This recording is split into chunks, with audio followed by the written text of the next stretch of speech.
CPI സംസ്ഥാന എക്സിക്യൂട്ടീവിന് മുൻപ് LDF യോഗം ചേരില്ല. LDF യോഗം ഉടൻ ചേരണമെന്നായിരുന്നു CPIയുടെ ആവശ്യം. നാളെയാണ് CPI എക്സിക്യൂട്ടീവ് യോഗം ചേരുക. അതേസമയം വിദേശ സന്ദർശനത്തിന് പോയ മുഖ്യമന്ത്രി ഇന്ന് രാത്രി കേരളത്തിൽ മടങ്ങിയത്.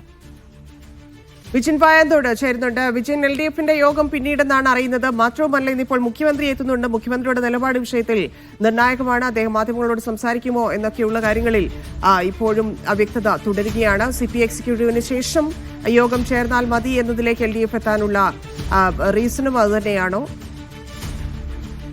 തന്നെ തീർച്ചയായും. അതായത് അല്പസമയം മുമ്പ് വിദ്യാഭ്യാസ മന്ത്രി മാധ്യമങ്ങളോട് സംസാരിച്ചിരുന്നു. അപ്പോൾ അദ്ദേഹം വ്യക്തമാക്കിയത് ഈ PM-ശ്രീ പദ്ധതി കേരളത്തിൽ MOUയിൽ ഒപ്പിട്ടെങ്കിലും കേരളത്തിൽ പക്ഷെ നടപ്പിലാക്കാൻ പോകുന്നില്ല. അതിന്റെ മറ്റൊരു നടപടിക്രമങ്ങളിലേക്കും സംസ്ഥാന സർക്കാർ കടക്കാൻ പോകുന്നില്ല എന്ന കാര്യം മന്ത്രി വ്യക്തമാക്കുകയാണ്. അത് CPIക്കുള്ളൊരു മറുപടി കൂടിയായി വേണം കാണാൻ. കാരണം ഒരുപക്ഷെ അടുത്ത ദിവസങ്ങളിൽ തന്നെ മുഖ്യമന്ത്രി ഇന്ന് രാത്രിയോടുകൂടി കേരളത്തിലെത്തുകയും അതിനുശേഷം ഈ CPIയുമായി ഒരു ആശയവിനിമയം നടത്തുകയും ഒക്കെ ചെയ്യും. അതിനുശേഷമായിരിക്കും എന്തായാലും നിലവിൽ LDF യോഗം ചേരാനുള്ള തീരുമാനം. 27-ന് നാളെയാണ് സംസ്ഥാന എക്സിക്യൂട്ടീവ് CPIയുടെ ആലപ്പുഴയിൽ ചേരുന്നത്. അതിനു മുമ്പ് എന്തായാലും LDF യോഗം ചേരില്ല എന്ന കാര്യത്തിൽ ഇപ്പോൾ തീരുമാനമായിരിക്കുന്നു.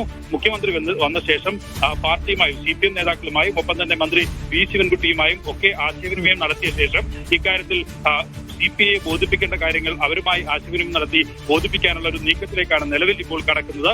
എന്തായാലും മന്ത്രി ഇപ്പോൾ വ്യക്തമാക്കുന്നത് PM-ശ്രീ പദ്ധതി സാങ്കേതികപരമായി ഒപ്പിട്ടു എന്ന് മാത്രമാണുള്ളത്. അല്ലാതെ ആ പദ്ധതി കേരളത്തിൽ നടപ്പിലാക്കാൻ പോകുന്നില്ല എന്നുള്ളതാണ്.